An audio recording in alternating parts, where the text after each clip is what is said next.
Hi friend, नमस्ते, प्रणाम। मैं सोनी त्रिपाठी उर्फ घूंघट वाली भाभी। स्वागत है आप लोगों का हमारे चैनल पे। शाम के 5 बज रहे हैं, मैं फिर अपने छत पे आ गई हूँ आप लोगों का मनोरंजन गीत लेके। हमारे चैनल पे जो लोग नए होंगे, देखिए हमारे चैनल को सब्सक्राइब करना बिल्कुल ना भूलिएगा। आगे शेयर, लाइक, कमेंट ज़रूर कीजिएगा प्लीज़। आज हम आप लोगों के लिए एक सोहर गीत लेकर आई हूँ। अच्छा लगेगा तो आप लोगों से हाथ जोड़ के रिक्वेस्ट है कि आपके चैनल पे हमारा जो भी गाना जाता है, आधे नहीं कम से कम एक बार हमारा गाना सुन लीजिए। सुन के और अच्छा लगे तो उसे लाइक कमेंट करके तभी उसको जो है हटाइए। तभी जान लीजिए कि हमारा मेहनत कामयाब होगा, हमें सफलता मिलेगी। और मैं आप लोगों को गाना सुनाती हूँ, सोहर गीत। नीचे से आने में जान लीजिए बहुत थकान लगती है, सांस फूलने लगता है।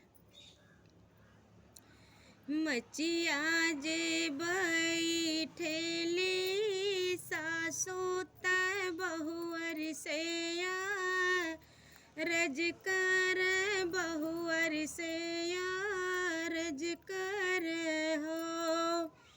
बहुअर तू हरे तै भैल नंद लाल निहोरे पौआ लगाऊ हो। बहुअर तू हरे तै भैल नंद लाल निहोरे पौआ लगाऊ हो। सोनवन के मोर लहंगा रूपे के ही ओढ़न, रूपे के ही ओढ़नी हो। सासू गोदिया में बाड़े लालनवानी हो रे पौआ कैसे लागी हो। सासू गोदिया में बाटे लालनवानी हो रे पौआ कैसे लागी हो।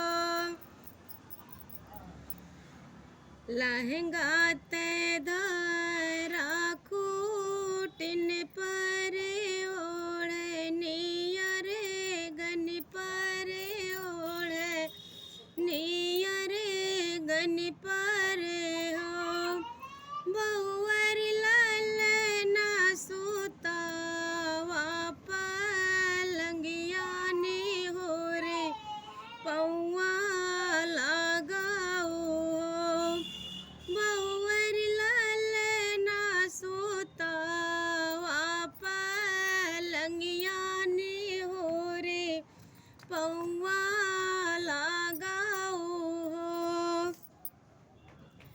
सात ही भैया कै बहिनिया तै बाबा कै दू लारी तै बाबा कै दू लारी हो। सासू मैया जी के अपने अकेलिनी हो रे पौआ नाही लागबे हो। सासू मैया जी के अपने अकेलिनी हो रे पौआ नाही लागबे हो। सात ही भैया बजनिया वास्ते माई तोहरे नाचली, माई तोहरे नाचली हो। बहुअर बबुआ के जनमल लालनवाना हो जे पौआ नाही लगबू हो।